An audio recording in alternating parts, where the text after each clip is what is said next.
ईश्वर दत्त, आपका मैथ्स का टीचर। आज हम शुरू करने जा रहे हैं पृष्ठीय क्षेत्रफल और आयतन। तो पृष्ठीय क्षेत्रफल हम जो है कुछ ठोस आकृतियों को निकालते हैं। ठोस आकृतियाँ कैसी? जैसे बेलन हो गया, शंकु हो गया, गोला हो गया, या घनाभ हो गया, घन हो गया। आपको मेरे ख्याल से इन आकृतियों को तो थोड़ा सा पता होगा कौन कौन सी क्या होती है। जैसे मैं आपको दिखाई देता हूँ कि कौन कौन सी आकृति किस प्रकार की होती है। अगर मैं इस आकृति की बात करूं तो क्या आप गैस कर सकते हैं क्या चीज़ है? ये है एक घनाभ, इंग्लिश में बोलते हैं क्यूबॉइड। अब आप देख रहे हैं कि इसमें ये इसकी लंबाई है और ये इसकी चौड़ाई है और ये इसकी ऊंचाई है। अब अगर मुझे इसमें ज्ञात करना हो कि इसमें जो गत्ते से ये बना हुआ है इसमें कितना गत्ता लगेगा, ठीक है, तो उसको निकालने के लिए हमें इसकी लंबाई पता होनी चाहिए, इसकी चौड़ाई पता होनी चाहिए और इसकी ऊंचाई पता होनी चाहिए। और अगर ये सब चीज़ें हमें पता होंगी तो हम फार्मूला लगा सकते हैं पृष्ठीय क्षेत्रफल का 2L LB + BH + HL bracket बंद। तो उससे हमें ये पता चल जाएगा इसमें कितना गत्ता लगा हुआ है। अच्छा, अगर मुझे ये पता करना हो कि इसके अंदर कोई भी कितना सामान आ सकता है, कोई कितना माल आ सकता है, या मैं कह सकता हूँ कि मान लो कोई चीज़ रखनी है मुझे, तो उसका आयतन क्या होगा, उसके लिए भी आपको लंबाई, चौड़ाई और ऊंचाई की पता होना चाहिए। इसमें हम लगाएंगे फिर आयतन बराबर लंबाई गुणा चौड़ाई गुणा ऊंचाई। इससे हमें पता चल जाएगा इसके अंदर कितना कोई चीज़ आ सकती है, ठीक है। तो ऐसी आकृतियों को पता होना चाहिए। जैसे ये कैसी आकृति है, ये भी जिसकी लंबाई, चौड़ाई और ऊंचाई अलग अलग हो, वो घनाभ होगी। ये भी घनाभ है, ये भी घनाभ था, और एक आकृति और भी ले सकते हैं हम, ये भी घनाभ है। देख रहे हैं, लंबाई अलग है, चौड़ाई अलग है और ऊंचाई अलग है, ठीक है। और भी कई सारी आकृति ले सकते हैं हम। जैसे ये आकृति है, इसको आप देख के बता सकते हैं कि ये एक आकृति बेलनाकार है, ठीक है। अब अगर मुझे ये आकृति बनानी हो तो इसके लिए मुझे क्या चाहिए? टीन चाहिए। और वो टीन कितनी चाहिए इसका पता लगाना हो तो हमें इसका पृष्ठीय क्षेत्रफल निकालना पड़ेगा। पृष्ठीय क्षेत्रफल निकालने के लिए आपको उसकी त्रिज्या पता होनी चाहिए, ठीक है। अगर मान लो मुझे बेलन बनाना है तो ये आयताकार एक शीट है, इसकी कुछ लंबाई है और कुछ चौड़ाई है। अगर मैं इसको रोल करके रोल करूं तो ये जो आकृति बनेगी, ये आकृति कैसी है बच्चों? ये आकृति कैसी है बच्चों? ये एक बेलनाकार आकृति, देख रहे हैं आप, ये कैसी है? बेलनाकार, सिलेंड्रिकल, ठीक है।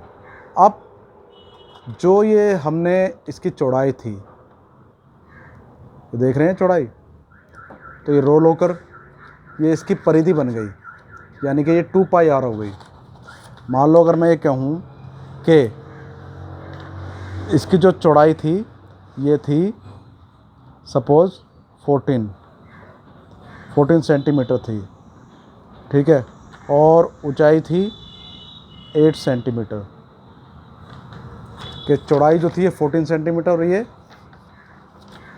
ये भी जो ये इसकी लंबाई है इस टाइम ये है 14 सेंटीमीटर, और जो ये इसकी चौड़ाई है ये है 8 सेंटीमीटर। अगर मैं इसको रोल करके एक आकृति बनाता हूँ जो कि एक बेलन है, तो अब क्या होगा? ये जो हमारी जो लंबाई थी ये थी 14, तो ये इसकी परिधि बन जाएगी। क्या बन जाएगी? परिधि, यानी कि सरकमफ्रेंस। और सरकमफ्रेंस क्या होता है? 2πr। क्या होता है? 2π परिधि, 2πr। अब ये परिधि हमने ली थी 14, तो 2 और पाई की वैल्यू हो जाएगी 22/7 गुणा r, तो ये हो गई। अब इसका हम क्रॉस मल्टीप्लाई करके हम यहाँ से इसकी त्रिज्या निकाल सकते हैं, यानी कि 14 × 7/2 × 22। तो यहाँ से हम इसकी त्रिज्या निकाल सकते हैं। और त्रिज्या पता चल जाए तो इसके बाद हम ये जो हमारा पेज है इसमें कितना इसका पृष्ठीय क्षेत्रफल है ये बता सकते हैं। तो इसका ये पृष्ठीय क्षेत्रफल कहलाता है। और अगर मैं इसमें नीचे भी ऊपर ढक्कन लगा दूं तो वो कहलाएगा कुल पृष्ठीय क्षेत्रफल। अगर सिर्फ पृष्ठीय क्षेत्रफल की बात करें तो 2πRh, ठीक है। अगर ये देख रहे हैं एक तरफ से खाली है, अब नीचे मैंने इसके ढक्कन लगा दिया है। ये जो ढक्कन दिखाई दे रहा है आपको, इसका क्षेत्रफल क्या होता है, πr²। कितना होता है, πr²।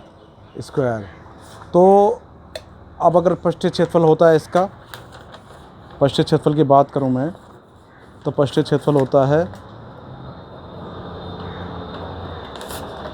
2πRh, ठीक है। ये इसका पृष्ठीय क्षेत्रफल होता है। और अगर इसमें ढक्कन लगा दिए जाएँ दो तो कुल पृष्ठीय क्षेत्रफल हो जाएगा, और 2πr² दोनों तरफ इसमें जुड़ जाएगा, तो उससे हमारा कुल पृष्ठीय क्षेत्रफल निकल जाएगा। तो ये पता चलेगा इसमें कितनी टीन लगी हुई है। तो ऐसे ही और भी आकृति में दिखाता हूँ आपको। ये क्या है, ये एक गोला है। अब इस गोले का हमें अगर पृष्ठीय क्षेत्रफल निकालना हो तो वो होता है 4πr²। और इसके अंदर कितनी हवा भरी हुई है, अगर उसका आयतन निकालना हो तो वो क्या होता है, πr², नहीं 4/3πr³, तो वो उसका आयतन हो जाएगा, ठीक है। तो ऐसे ही हमारे पास कोन भी होता है, यानी कि शंकु होता है। शंकु का भी हम पृष्ठीय क्षेत्रफल निकाल सकते हैं, जो कि शंकु की कौन सी आकृतियाँ होती हैं, जैसे जोकर की टोपी होती है वो शंकु आकार होती है, ठीक है। और उसका जो हमें वो निकालना हो आयतन, तो उसका 1/3πr² होता है। तो ये थोड़ा सा इंट्रोडक्शन था आपको पृष्ठीय क्षेत्रफल और आयतन के बारे में बताने के लिए, और बाकी मैं अभी फॉर्मूला आपको बता रहा हूँ, ठीक है। चलिए अब कुछ फॉर्मूले के बारे में देख लेते हैं। तो मैंने बताया था, सबसे पहले हम बात करते हैं घनाभ की। तो घनाभ की आकृति आपको दिखाई दी, लंबाई चौड़ाई और ऊंचाई इसमें अलग अलग होंगी। ये क्या है, घनाभ है। ये इसकी लंबाई है, इसकी चौड़ाई है, ये इसकी ऊंचाई है। अब इस घनाभ में तो अगर मैं बात करूं तो लंबाई हमारे पास आ गई L, चौड़ाई आ गई B, और ऊंचाई आ गई H, ठीक है। अब इसके अंदर कितना कोई क्वांटिटी आ सकती है, कोई माल आ सकता है, कोई सामान आ सकता है, उसको निकालना होता है, हमें आयतन निकालना होता है। तो घनाभ के आयतन क्या हो जाएगा, घनाभ का आयतन, तो लंबाई गुणा चौड़ाई गुणा ऊंचाई, लंबाई गुणा चौड़ाई गुणा ऊंचाई, तो इससे हमारा इसका आयतन निकल के आएगा, ठीक है। अब इस घनाभ में मान लो अगर हमें गत्ते का कोई ये बॉक्स बना हुआ है और इसमें हमें पता लगाना हो कि कितना गत्ता लगेगा, तो इस घनाभ का संपूर्ण पृष्ठ की बोलेंगे, घनाभ का संपूर्ण पृष्ठ। ये क्या होता है, 2LB + BH + HL, ठीक है। तो अब अगर मैं ये बात करूं कि मुझे ऊपर नीचे ये कुछ नहीं है, खाली है, ऊपर से भी खाली है और नीचे से भी खाली है, बस चारों दीवारें हैं। तो चारों दीवारों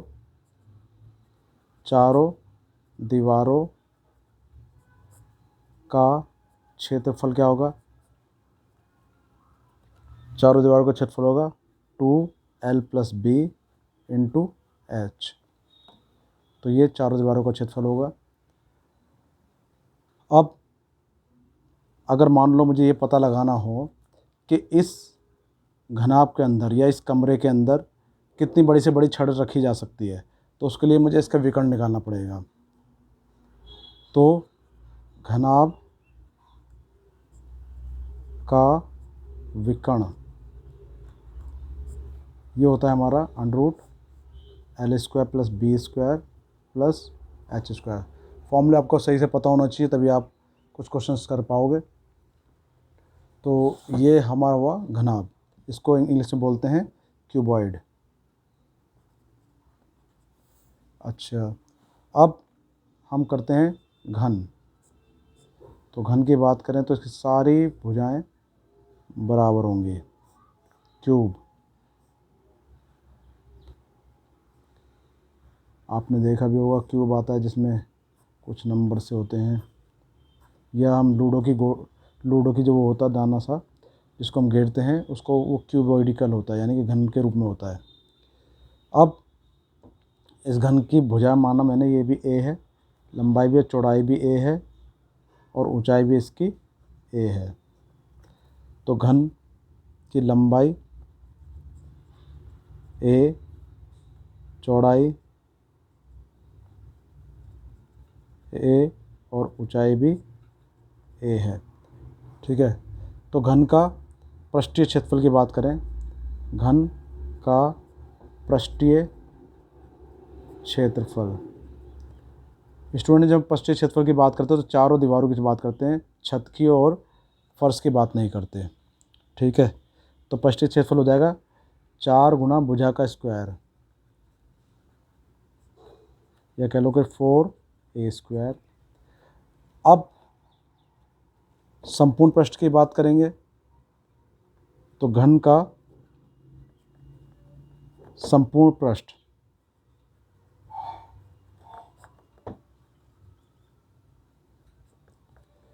तो वो होगा 6 गुना भुजा स्क्वायर, यानी कि 6a²। ठीक है। तो ये हो गया संपूर्ण पृष्ठ, यानी कि हमारे पास इसमें इंक्लूड होगा छत भी और फर्श भी। तो अब घन के आयतन की बात करें, घन का आयतन ये हो जाएगा हमारा, घन का आयतन क्या होता है बच्चों, a³, भुजा का क्यूब। तो a³ हो जाएगा घन का आयतन। घन के विकर्ण की बात करें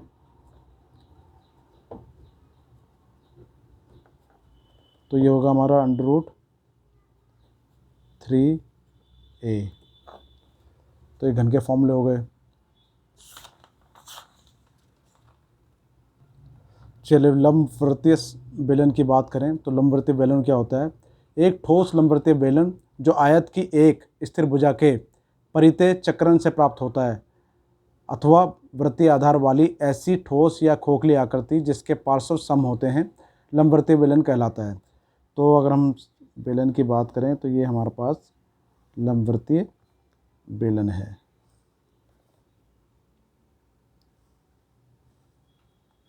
जिसकी त्रिज्या क्या है, r स्मॉल r, और ऊंचाई इसकी h है। अब ये क्या है, बेलन का आधार है। ठीक है। अब बेलन के अगर आयतन की बात करें तो बेलन का आयतन ये होता है आधार का क्षेत्रफल गुणा ऊंचाई। अब आधार के क्षेत्रफल की बात करें तो आधार का क्षेत्रफल तो होता है πr² गुणा ऊंचाई, यानी कि ये हो गया हमारा πr² h। घन इकाई, जितने भी आयतन होते हैं वो घन में आते हैं। घन इकाई जहाँ पर r त्रिज्या है और h ऊंचाई है। अब अगर हम बात करें वक्र पृष्ठीय क्षेत्रफल, वक्र पृष्ठीय क्षेत्रफल तो इसका मतलब है इसके चारों तरफ का।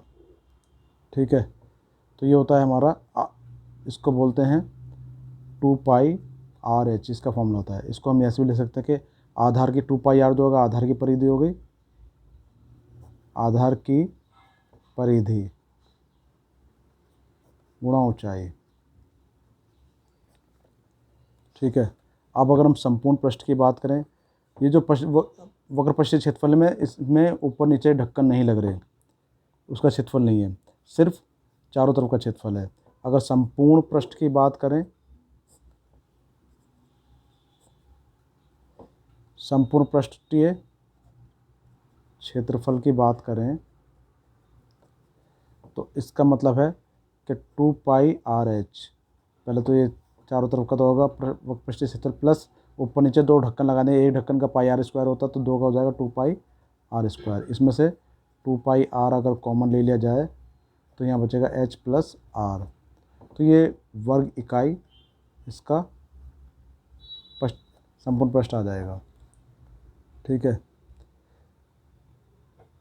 अब मान लीजिए अगर खोखला बेलन हो तो क्या होगा,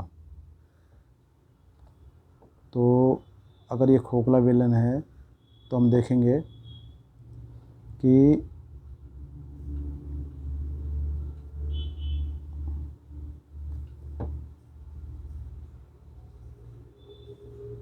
अगर जो खोखला बेलन है तो ये ऐसा दिखाई देगा। इसकी जो अंदर की त्रिज्या होगी स्मॉल r और बाहर की त्रिज्या जो होगी वो कैपिटल R कह सकते हैं। उस केस में क्या हो जाएगा, खोखले बेलन में लगे पदार्थ का आयतन, इसको इसमें ये कितना आयतन लगा है खोखला बेलन कहने से।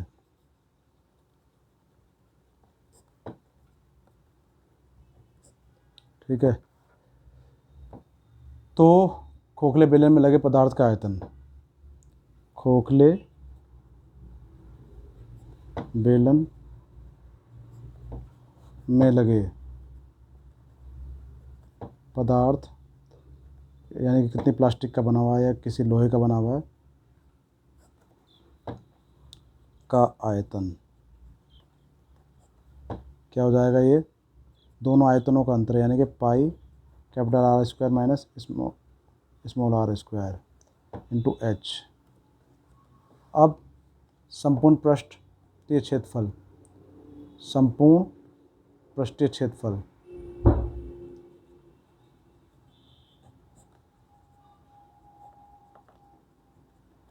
तो खोखले बेलन का वक्र पृष्ठीय क्षेत्रफल प्लस दोनों बेलनों के क्षेत्रफल का अंतर, खोखले बेलन का वक्र पृष्ठीय क्षेत्रफल, खोखले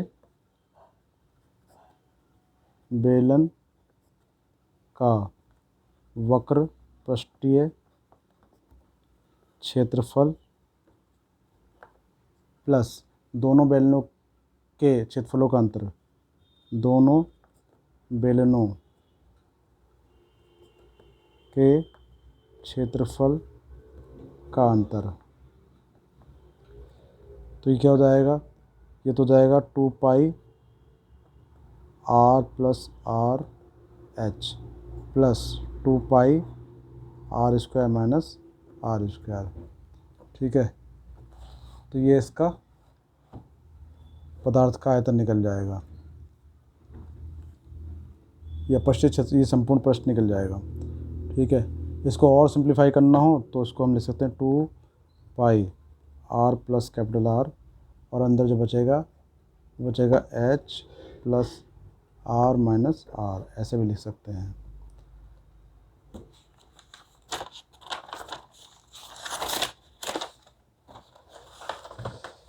चलिए अब इसके बाद आते हैं हम पांचवा, गोला या स्फीयर। स्टूडेंट, गोले में और वृत्त में बड़ा फ़र्क होता है। गोला जैसे फुटबॉल होता है उसकी आकृति का होता है, वृत्त जो है जैसे चूड़ी हो गई उसकी आकृति का होता है। तो गोले की अगर हम बात करें, ये है हमारे पास गोला, ठोस गोला, और ये गोले की त्रिज्या। ठीक है। तो गोले की आयतन की बात करें, गोले का आयतन क्या होता है 4/3πr³ घन इकाई। अच्छा, दूसरा इसका गोले का वक्र पृष्ठीय क्षेत्रफल,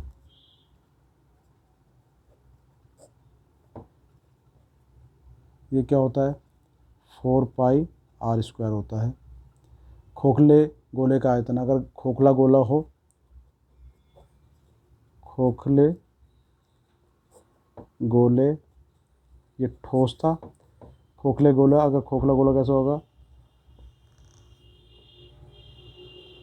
इसके अंदर की त्रिज्या स्मॉल आर आ जाएगी, बाहर की त्रिज्या हो जाएगी कैपिटल आर। खोखले गोले का आयतन ये क्या आ जाएगा 4/3 pi capital R cube minus small R cube. अब हम बात करते हैं अर्ध गोले की। ये हमारे पास आ गया अर्धगोला, त्रिज्या इसकी आ रही है। तो अर्धगोले का आयतन क्या हो जाएगा,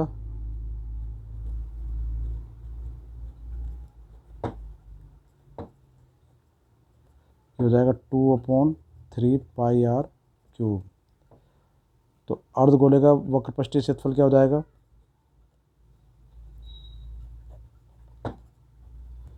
हो जाएगा 2 पाई आर स्क्वायर।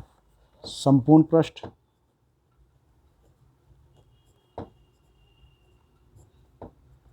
ये हो जाएगा 2 पाई आर स्क्वायर प्लस, एक तो ये होता है नीचे का जो ये होता है पाई आर स्क्वायर, इसमें ऐड हो जाता है।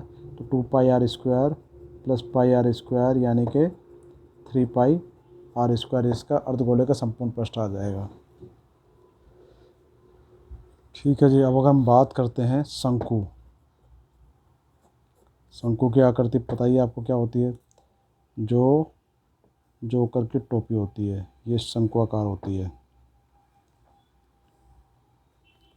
ये इसकी ऊंचाई हो गई h, ये इसकी त्रिज्या हो गई r।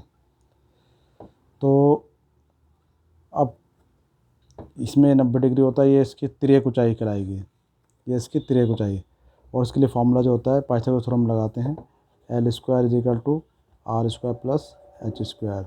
या L निकालना हो तो अंडर रूट जाएगा R² प्लस H²। अब शंकु का आयतन क्या हो जाएगा,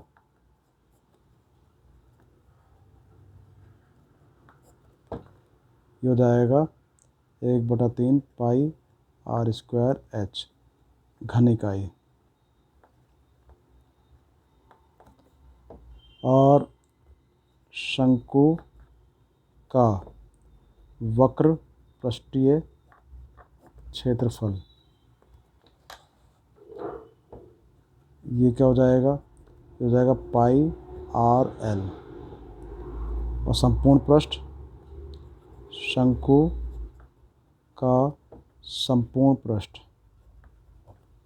की अगर बात करें तो हो जाएगा पाई RL प्लस पाई R²। और अगर पाई आर कॉमन ले ली जाए तो L प्लस R, ये इसका हो जाएगा संपूर्ण पृष्ठ। ठीक है। इसके बाद छिन्नक आएगा। छिन्नक को हम करेंगे भी, चलो बता ही देता हूँ छिन्नक के बारे में भी आपको।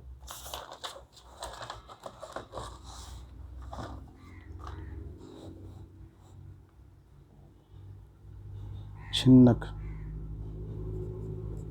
फ्रस्टम। छिन्नक क्या होता है कि अगर ये शंकु है और इस शंकु को हम यहाँ से काट दें, ठीक है, तो ये कैसी आकृति रह जाएगी, ये आकृति रह जाएगी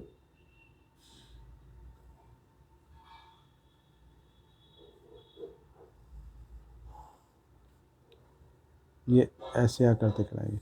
स्टूडेंट ये बाल्टी ऐसी आकृति जैसे उल्टी बाल्टी रखी हो, और यही छिन्नक है, ठीक है, यही छिन्नक है। अगर हम इसमें बात करें कि भाई ये जो त्रिज्या छोटी है, ये त्रिज्या इसकी बड़ी है, इसको मान लें कैपिटल R और इसको मान लें स्मॉल r। तो छिन्नक का आयतन क्या हो जाएगा, इस छिन्नक का आयतन ये आ जाएगा हमारा 1/3 पाई R² plus small R² plus small r। ये तो छिन्नक का आयतन आ जाएगा। और वक्र पृष्ठीय क्षेत्रफल की बात करें, वक्र पृष्ठीय क्षेत्रफल ये हो जाएगा pi capital R small R into L, जहाँ पर एल क्या होगा, ये होगा H square plus R minus R का होल स्क्वायर। आप कैपिटल आर स्मॉल आर भी ले सकते हैं या फिर R1 और R2 भी ले सकते हैं, आपकी चॉइस है। ये तिरक ऊंचाई आ गई। और संपूर्ण पृष्ठ की बात करें, संपूर्ण पृष्ठीय क्षेत्रफल की अगर बात करें तो ये हो जाएगा पाई